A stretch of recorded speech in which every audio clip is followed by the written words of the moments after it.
COVID-19 has had a huge impact on all of our lives, of course, over the last year. It has affected our countries, our work, our colleagues, our families, your patients' families, of course. For each and every one of us, at different levels, of course, it has been an emotional roller coaster to hear how the pandemic actually affected us. We have united a very diverse international panel today. We have with us Flavia Machado, professor and head of the intensive care section of anesthesiology, pain and intensive care department at the Federal University of Sao Paulo in Sao Paulo, Brazil. Nice to see you, Flavia. How are you? I'm fine, thank you for the invitation. Great. We have Sheila Mayatra from the Department of Anesthesiology, Critical Care and Pain at the Tata Memorial Hospital, Mumbai in India. Sheila, you're with us. Are you good? Yes, thank you. We have Janet Victoria Diaz from the World Health Organization, who is the clinical management lead for COVID-19 and who was also involved in supporting various aspects of the World Health Organization's response to Ebola. Janet, are you good? Yes, thank you. Happy to be here.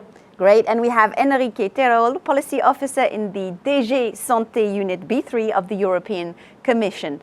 Enrique, can you hear us? Yes. Good morning. Thank you. Loud and clear. So, dear friends, thanks so much for giving us some of your precious time. We want to hear your story. The COVID-19 pandemic has presented multiple challenges to the healthcare system around the world. First of all, I'm going to head to India, to Sheila from the Tata Memorial Hospital. When the first wave hit you in India, Sheila, how did you apprehend this situation and how did you feel at that given time? Thank you. So initially there was a lot of panic and there was this feeling of fear. We were very disorganized. But with time, what happened was we had a better understanding of the situation. We were better organized and things got sorted out. However, as you know, we are still in the first wave of the pandemic. So we haven't had a break since March. And our healthcare workers have been working continuously, though the number of cases now have been going down in India. There has been no break. So though we are better organized clinically and things are sorted out, people are really exhausted. And though this hasn't been objectively tested, there's a lot of burnout among the staff. So this is something that we are really concerned about at the moment. And though we've tried our best to give them breaks and time off, it hasn't really been possible because we've had a lot of the staff or teams turning positive, going into isolation. Sheila, so this has really... Sheila, are you getting any psychological help to help your staff? How are you coping with all of this burnout? Right. So this has been quite recently initiated. And we are doing counseling. We're also doing it personally for our residents and making a conscious effort because we don't have so many counselors available. So though the hospital has one, we are trying to engage with our residents and with our fellows and ask them about our well-being, something that we weren't doing initially because we were so overwhelmed with the work. But this is something we have started doing on a daily basis. And I feel it will help them. But this is our current biggest challenge. Great. Great. Flavia, I'm going to go to you now. What were your main priorities when the epidemic broke out? And what did you do to protect your teams? Flavia, can you hear us? Yeah, I can hear you. I think that the first priority was actually the safety of the team because we believe that the team, of course, everyone was afraid, but if the team felt that they were protected, that the things that they had to do to protect themselves were quite clear, we believe that we would do this better. So our first priority was training everyone in small groups, but everyone get individual training on how to use PPIs and how to behave inside the units, inside the cohorts. So I think this was our first priority, and I think we did it quite well. We have a very low prevalence of positivity in our team. And so people feeling that they are safe, they are able to work better. And we also reduce burnouts. Mm-hmm. Armand, maybe you can identify with these witnessing here from these two people in the different countries in India and Brazil. You're in Amsterdam, is that correct? That is correct. Yeah, I recognize this, and it also makes me point at the fact that there is the big risk of a disaster that is outside COVID, and that is disaster of exhaustion of all the workers. And that does not only include the people that work in our unit, but also ourselves. How do we protect to get this? Because if we are after a situation after the COVID and then we all exhausted, the patients will still come. Mm-hmm. Yes, of course. Let's head over to Janet now from the World Health Organization. You've been leading the clinical management response to a pandemic that we've never, ever experienced before. I mean, this is unprecedented. I guess this is a high pressure job for you. So how was it for you, and how did the clinical and the scientific community support you, Janet? Tell us. Thank you for the question. Indeed, it has been an extraordinary challenge to put this all together so quickly, like everyone working so hard to try to figure out what are the global goods, what are the products that we need to develop quickly so that frontline clinicians, that ministries, member states have the tools needed to work against COVID in such a rapid time. And I think the time, maintaining quality, maintaining efficiency, and doing that put a lot of pressure. But I have to say, the international community, the networks, you guys, others around the world, everyone was ready to work with us, to support us, to join our networks, to join our guideline development panels, to be in the scientific advisory groups that advise WHO. I think so. In solidarity, we were able to do it, but I do think it's been quite a difficult journey thus far. Thank you. Maurizio, you'd like to comment? I would just like to say I had the pleasure to work with Janet and to see her leadership in this, and it's been incredible what you've been able to do. And I think what the WHO has done is just to go a bit more in the specific. What do you think societies like the European Society of Intensive Care Medicine can do to help the WHO or to fight this pandemic? I feel the phase we're in, right now is obviously we develop guidelines and we have the support. You actually support us in that process, and many other colleagues. I think country support. I think, there are various countries in the world that need more support with education, with training, sometimes with resources. And I think using the ESICM as a technical network that can support countries, not just within Europe, but outside of Europe, and maybe we can find a way to collaborate and coordinate that type of, because we get many requests to support countries around the world, and maybe that's an opportunity for us. We will be happy to look at that and see if we can really help. Okay, so this is a really useful session for us here and for all of you that are watching, I'm sure. Enrique Terol, I'm going to come to you now. You are at DG Santé. You've been creating a network of clinicals to share information across Europe, and this has been going on for quite a while. So how did this effort play a role in the COVID-19 response, Enrique? We hope we supported somehow the clinician. It was complicated at a European level to coordinate all the efforts together. The European institutions, they are quite strong in all the action related with medicines, in all the action related as well with surveillance. But we decided to try to help the clinicians at the front line, to put our bit there. And what we did was using the experience of the European reference networks, which is a highly specialized system in Europe. And we contacted also with the professional societies in order to put the knowledge of all of them together and to provide the clinicians with elements to help them in their clinical work. Actually, the European Society of Intensive Care Medicine was one of the players, or preferred players to work with, and they had a fundamental role in this support to the clinicians. Of course. Maybe you'd like to comment, Joseph? Well, my creativity is fading when the hours pass during the opening session, so I was going to ask exactly the same question Maurizio asked to Janet, to Enrique, from a different perspective, because Enrique, everybody is asking what is the European Union going to do, for us. And then we just want to switch it back. We have done certain things, of course, to DG Santé, but what can we do further? What do you expect us to do so that our help will be maximum? I will say that one of the most successful programs is the training program. We agreed with you. in order to provide skills, intensive care skills, not only to the, of course, to the intensive care doctors and professionals, but all the doctors, nurses that are around in the hospitals, around the intensive care units, and are working with you. No, that was agreed with you, and I think that now the development of this program is being a fundamental element for the second wave management, and also to probably you were referring at the beginning with the emotional impact. No, it's not the same to be ready to know what to do, how to help, than staying there with all the stress trying to help you in the intensive care units. I think that that's fundamental.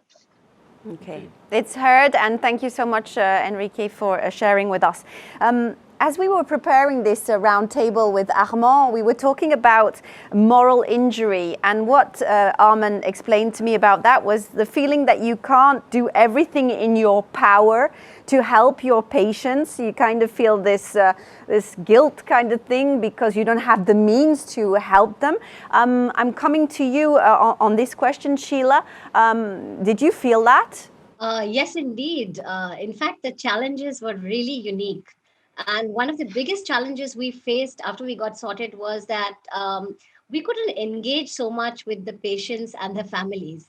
So the patients felt very isolated. We couldn't, because, initially because of limitations of PPE, we couldn't have the families visiting them. And this was a real challenge because, they were so much in isolation. We couldn't, we had not much control on the situation. We couldn't spend as much time with the patient as we wanted to. And I'll tell you one interesting episode. I wanted to, communicate with some of the patients, and I said I should make a conscious effort to do this. And I started speaking with one patient on a daily basis. And I realized that the next day, the patient didn't identify that I was the same person. And that's when I realized we are looking at them as normal patients, but they are looking at us all in PPEs and we look all the same. And after that time, I started putting my name and putting a picture in front of me so that they could relate to us. So I think isolation and lack of effective communication has been the biggest challenge we're really facing with patient care during this pandemic. How do you feel about that, Maurizio? It's a similar feeling for you? I completely relate. The biggest challenge for us with the restrictions of family visiting has been not having families there at the bedside. Not just when patients die, everyone talks about that. We want families there for the patient to heal, to be cured and to go out of the intensive care. And also the communication has been a huge problem, exactly for the issues. What we like to say is that we learn to smile behind the masks and with our eyes, but it's not really the same thing. Of course. Can I just add something to that? Because this is a very important issue, especially when we are becoming or trying to become more and more friendlier to our patients and the family. I mean, we have seen cases that because we could not let the family go in daily to look at their loved ones, you saw at a certain moment that when they were allowed to go in because the patient was in a very bad state or maybe they were dying, they could not recognize their patient because it was changed so much. ICU changes people, but if you are there daily, then you see the change slowly and gradually. But in this case, after 3 weeks, you can't even see, realize that it's your family member. That was very sad.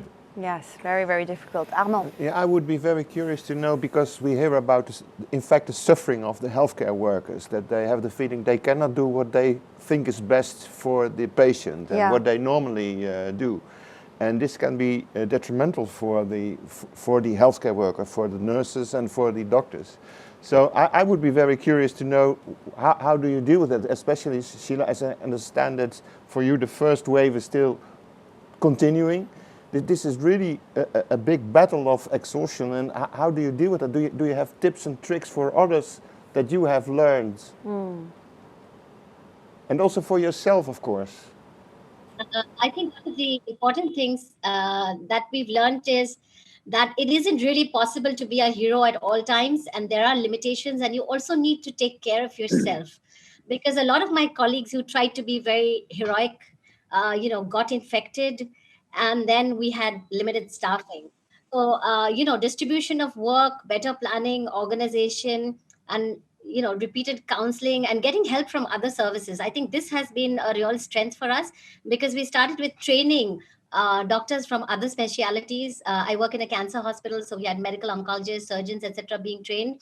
So we started getting them into the intensive care unit to help the stuff. I think that has been a really useful resource because we don't have as many intensivists in the country as we would have wanted, especially initially when we were overwhelmed with the situation. So this has really helped us. Yeah. Yeah. I'm going to go to Flavia now. Flavia, the crisis obviously takes a big toll on your personal life. You can't just leave your problems at work, as maybe it was a little bit easier to do that beforehand in some ways. But now, I mean, we're all going through this crisis together. Everywhere you go, when you walk around the shops, you're thinking about COVID. And you're also, as a doctor, thinking about protecting your family. How did you deal with looking after your loved ones? Well, we were in strict isolation at home, and I believe that most of doctors in our team did the same. And my kids, they are 20 and 18, and they were just self-locked down for all this time. And I believe that it was at least good that on the last couple of 3 or 4 weeks, we had a relaxation of this, because it is quite complicated and I believe also generating burnout to be inside the house for so long. So now they went out a little bit and now they are locked down again. Yeah.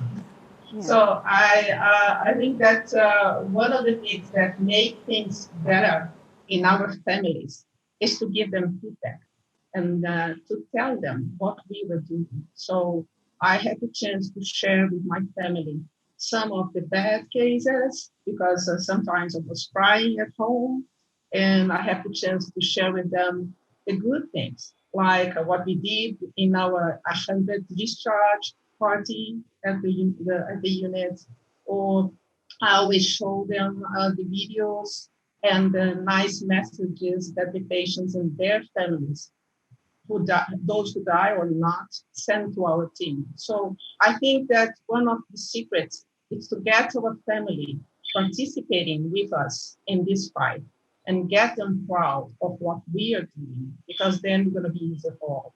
And the energy that our family gives to us when we do this, it's absolutely fundamental to keep going. Mostly now that we know that we are facing everything. Mm-hmm. Actually, after hearing Sheila and Flavia, I recalled certain things from the beginning of the year.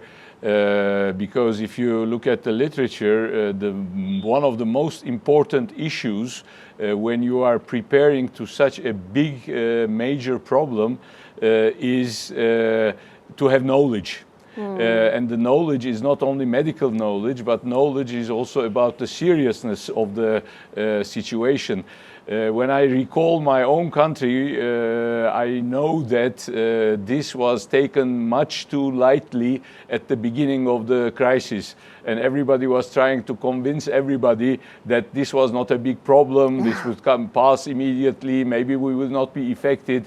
And we know from the literature that this is the worst thing you can do for catching people completely unprepared.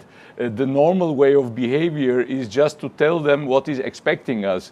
And that's why I think we were all hit very badly during the first crisis, but at the second one, we knew what was going to happen to us, more or less. I just wanted to emphasize that as an important issue. I don't know whether there are any other ideas on this. No, I could relate a lot to what was said about healthcare workers being tired and exhausted, because in the past with intensive care we had experience of traumas or accidents, train accidents. We are very involved for 2-3 days, but then actually things get better. We may have a bad flu season, but no one has ever had so many pneumonias in the intensive care like now. And at the beginning we were looking at this like a 100-meter sprint, and now we know it's a marathon. Actually, it's a long marathon. And we really have to find, every possible way to give rest to our teams, to to give them way really to have energy for a long time, because we don't know for how long this is going to last. I can see that Janet is nodding her head. She agrees with you, Maurizio.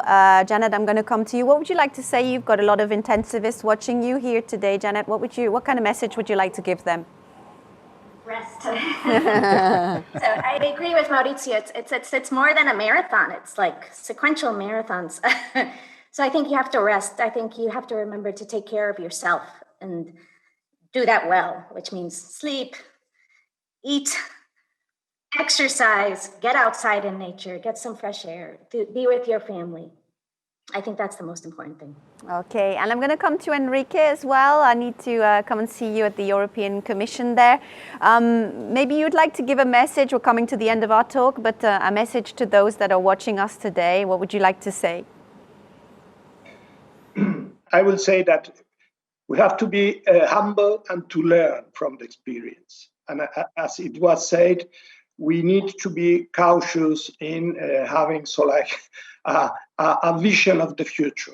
We need to be ready, and that means we need to learn how to make the system more resilient and how to support the healthcare professionals. We can not only wait that the healthcare professional will behave as heroes, as they have been behaving. We have to organize things. We need to develop new skills, and we need to learn from this capacity of adaptation. We need to be able to reorganize the hospitals, the services, and to have that prepared. Because the intensive care doctors and all the doctors in a hospital, they have been able to they completely change the organization of a center just in days or in weeks. But that has to be prepared. That has to be prepared so that you can trigger that, and immediately you can change the system and have enough resources and enough capacity to deal with the situation. Okay. Thank you, Enrique. Just to finish off, we have very little time left, but I'm just going to come quickly to Flavia and then to Sheila. But Flavia, first of all, maybe you can tell us, to finish in short, what was the moment that touched you the most, the moment that, what kind of message you would like to share with us, or anecdote to finish, Flavia? Certainly the moment that touched us most was when we lost one of our doctors. He worked in the unit for 20 years. And so this was the worst time at all. And we need a lot of energy and feedback to get the team working nicely again, with pleasure and being proud of what they do. So I would say that my last message is this: always give feedback to the team. There were times in the unit that we look around and see everyone here is going to die. The zero lethality rates for people in mechanical ventilation is 60, 65, sometimes 70%. So there were times that this was quite difficult. And we changed and we start to give positive feedback. We start to count lives. So there was a time that every patient that was discharged in the ICU, the patient, or one of us, put a small heart, a paper heart, in a board. So we are counting lives. We count the first 100, we count the second 100, and now we're counting the third 100 lives that we contributed to save. So I think that we have to change the way of doing this, not talking too much about those patients that we are losing, but rather talk about the patients that we are saving. Thank you, Flavia. I'm going to ask the same question to Sheila. I come to you for the maybe the moment that moved you the most, or the most positive moment, but what would you like to share to finish? So initially there was just so much fear and panic, and it really made me wonder, how would India really cope with this? You know, we have limited resources, limited ICU beds, the residents, and this was really a challenge. And what really touched me is the way every person, not only the intensivists, but every member of the hospital, even outside communities, patients and families kind of came together and were working together. We hadn't seen this kind of, unity, even politicians, different religions. It was kind of a unifying experience of working together.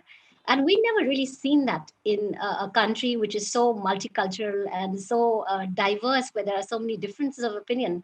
And that was indeed something that touched me a lot. People did that extra bit, We had, residents who had turned positive and had worked, for a while. And, even after immediately turning negative, they came back to work. No one was asking for the extra leave. Now, all this was really, something that touched me so much because I had never experienced this in India before.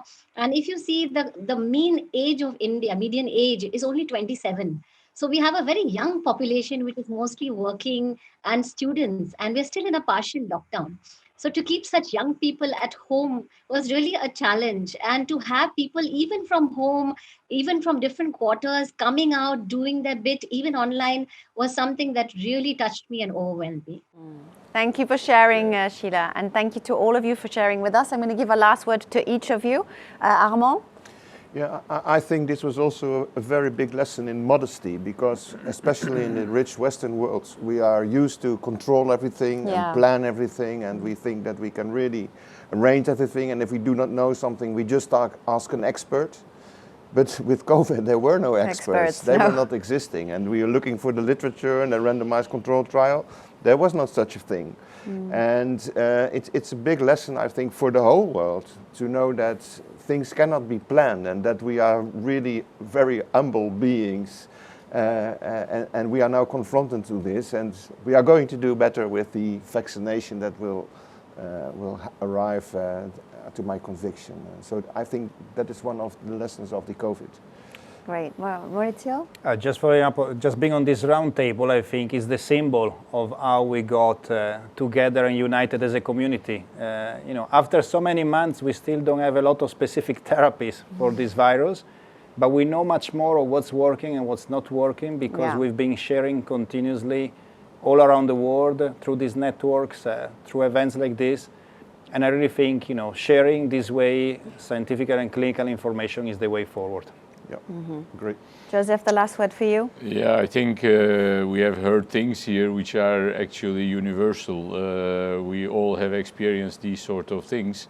The only thing I would like to add is that we are excellent in reacting, as we have heard, but we are not very good in proacting. And that is the prevention of all these things happening. Okay, the first one was we were unprepared, but we still know that you can prevent this with normal behavior in the street, at home or wherever. And as we have always repeatedly told, even in this session at the beginning, the prevention is not at the door of the intensive care. It begins at the public places. So I hope that we make that development also once in the world, that we are more cautious with behaving in the streets and at home. Of course. Starts with us, right?